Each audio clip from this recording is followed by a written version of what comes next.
Hello guys, അപ്പോൾ ഇന്ന് നമ്മളൊരു അടിപൊളി ഇപ്പി നൂഡിൽസിൻ്റെ റെസിപ്പി ആയിട്ടാണ് വന്നിരിക്കുന്നത് കേട്ടോ. വളരെ ടേസ്റ്റി ആയിട്ട് അതുപോലെ തന്നെ നല്ല ഈസി ആയിട്ട് ഉണ്ടാക്കാൻ പറ്റുന്ന ഒരു റെസിപ്പിയാണ്. അപ്പോൾ എന്തായാലും ട്രൈ ചെയ്ത് നോക്കിയിട്ട് ഫീഡ്ബാക്ക് അറിയിക്കണേ. അപ്പോൾ ആദ്യം നമ്മൾ കുറച്ച് വെള്ളം തിളയ്ക്കാനായിട്ട് വെച്ചിട്ടുണ്ട്. അതിലേക്ക് നമ്മുടെ നൂഡിൽസ് ഇട്ട് കൊടുത്ത് ഒരു 10 മിനിറ്റ് നേരത്തേക്ക് നല്ലപോലെ ഒന്ന് വേവിച്ചെടുക്കാം കേട്ടോ. ഓവർ വേവായി പോകരുത്, അപ്പോൾ ഒരുപാട് കട്ടയായി പോകും കേട്ടോ.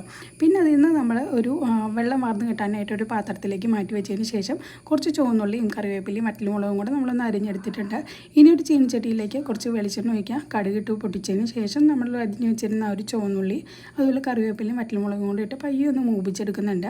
പിന്നെ നമ്മൾ നേരത്തെ വെള്ളം മറന്ന് കിട്ടാനായിട്ട് മാറ്റി വെച്ചിരുന്ന ആ ഒരു നൂഡിൽസും കൂടെ ചേർത്ത് കൊടുക്കുക കേട്ടോ. പിന്നെ നമ്മുടെ മസാലയും കൂടെ ചേർത്ത് കൊടുത്ത് നല്ലപോലെ തന്നെ ഒന്ന് മിക്സ് ചെയ്യാം. പിന്നെ എരിവ് നിങ്ങൾക്ക് കുറവാണെന്ന് തോന്നിയാൽ കുറച്ച് മുളക് പൊടിയും കൂടെ ചേർത്തിട്ട് നല്ലപോലെ തന്നെ ഒന്ന് മിക്സ് ചെയ്തെടുത്താൽ മതി.